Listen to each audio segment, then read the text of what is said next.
Hello everyone. We're going to be reading our next little part in this story of Diary of a Wimpy Kid, Roderick Rules.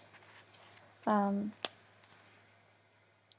left off with Roderick is going to be giving some people some drum lessons, so we'll see how all of that turns out. So, Monday.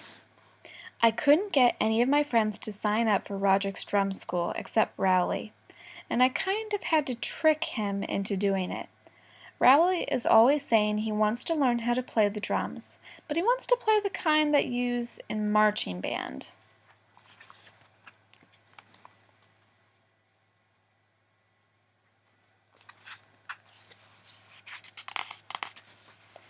I told Rowley I knew for a fact that Roderick was going to cover all that stuff in week 4, and that got Rowley pretty excited. I was just glad I wasn't going to have to take drum lessons all by myself. Rowley came over after school and we went down to the basement to start our first lesson.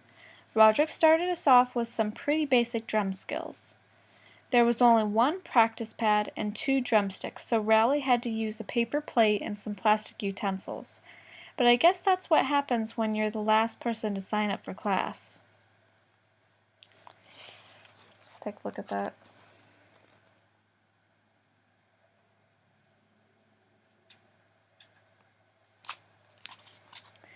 After about 15 minutes, Roderick got a call from Ward, and that put an end to our first lesson. Class is dismissed early today.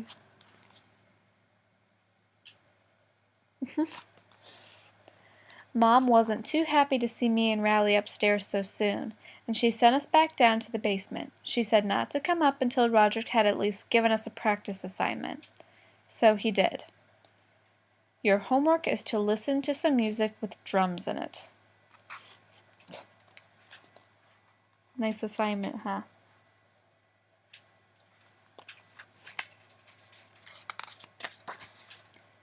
Tuesday.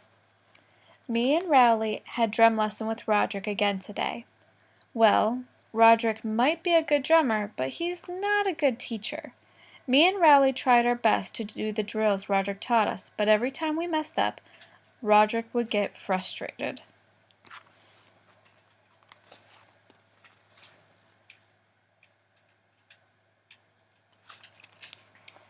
Eventually, he got so fed up that he took our drumsticks away. Roderick sat down at his drum set and told us to watch and learn.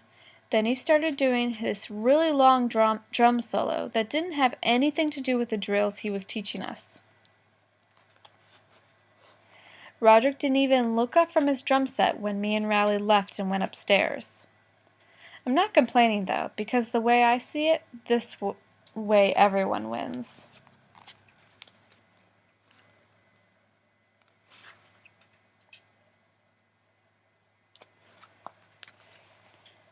Thursday. We've got a history paper due the day before Thanksgiving, and I'd better start getting serious about it. The teachers are getting a lot stricter about the quality of work we turn in, and the way I usually do things isn't working so good anymore. Last week we had a paper due in science, and Mrs. Breckman said we had to choose an animal to write about, so I picked the moose. I know I should have gone to the library and done research, but I just decided to wing it. So here's his paper. The Amazing Moose by Greg Heffley. Diet. The moose eats many things, but the list would be way too long to put in this paper. So I will save us all some time by just listing the things that the moose does not eat. He does not eat bubblegum, metal, or pizza.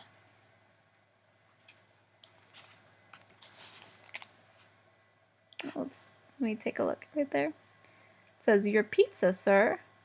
No, really, No, really, I couldn't.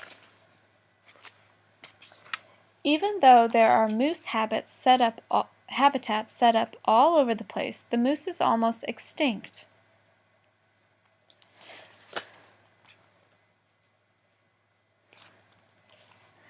But we smell a lot better than antelopes. I said extinct.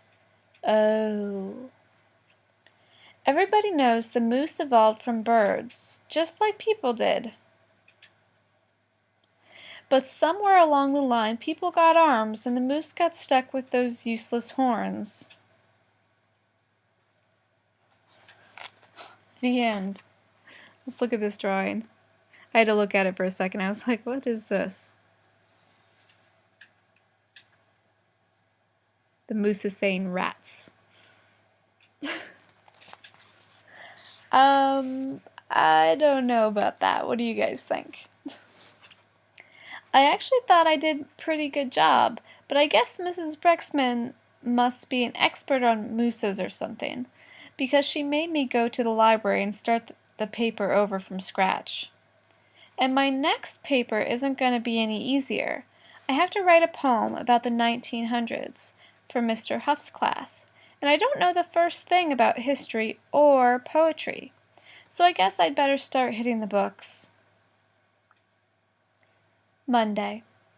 I was up at Rowley's playing board games yesterday, and the craziest thing happened.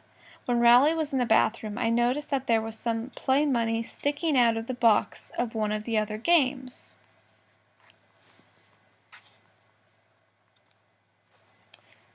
I couldn't believe my eyes, because the play money inside that game was the exact same kind of money Mom uses for Mom Bucks. When I counted it up, there was something like 100,000 in cash in that box. It only took me about 2 seconds to figure out what to do next.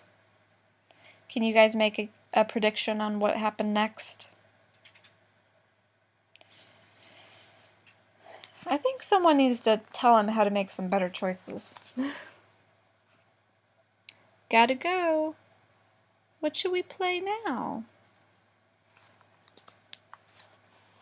When I got home, I ran upstairs and stuffed the money under my mattress. I tossed and turned all night trying to figure out what to do with my new Mom Bucks. I realized Mom would probably have some way of knowing the difference between phony Mom Bucks and the real thing, so this morning I decided to try a little experiment. I asked Mom if I could cash in some Mom Bucks so I could buy stamps to write my pen pal. I was really nervous when I handed Mom the money, but she took it without even blinking. I can't believe my luck. I figure I can make this 100,000 last all the way through high school, and maybe even farther. I might not even have to get a real job later on. The trick will be to not cash in too much at one time, or Mom will know something's up. And I have to remember to earn a few Mom Bucks for real here and there so she doesn't get too suspicious. I will say one thing for sure, though, and it's that I won't be using the money Mom gave me to buy stamps. I got a picture from my pen pal, Mamadou, in the mail yesterday, and that pretty much killed any chance of me writing him back.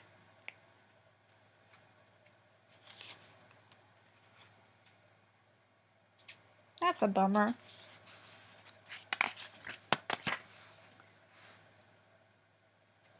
Let me see. The next section is pretty long, so I think I'm actually going to stop right there.